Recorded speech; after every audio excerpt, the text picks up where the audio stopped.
Iya, saudara-saudara, ini sudah sampai ke tahap pemupukan lagi.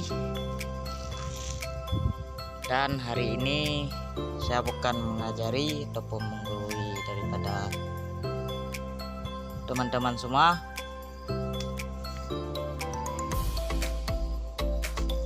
tetapi beginilah cara kalau kita melakukan pemupukan pada pohon kelapa sawit. Ya, langsung saja kita taburkan gini. Inilah kondisi kebun sawit pasca dilakukan running, yaitu pembersihan cabang-cabangnya.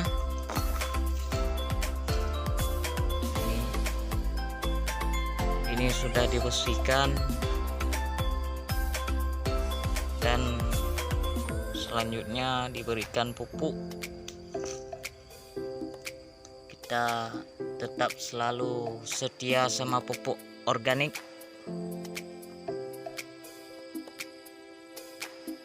Inilah pokok sawit yang terkena penyakit.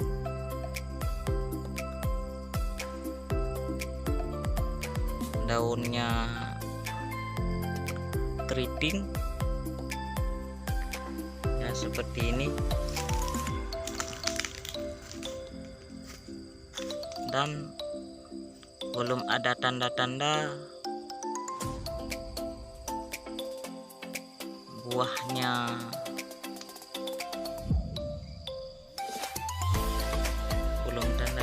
ada buahnya. Ya, kalau dulu ini pokok sawit ini kan memang parah lagi, tetapi alhamdulillah sekarang sudah mulai membaik, sudah sehat setelah kita berikan yaitu borak. Kita berikan borak di pohonnya, pas di pucuknya, dan alhamdulillah udah sehat lagi batangnya.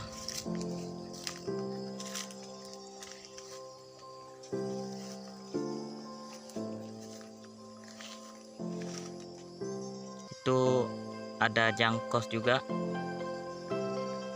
Guna jangkos ini sebagai pupuk juga, dia sangat bermanfaat.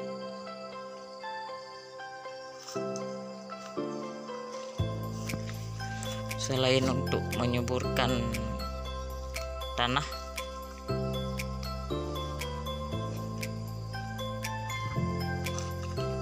juga banyak manfaat-manfaat lain. Jangkos ini bisa kita dapatkan di PKS atau pabrik kelapa sawit.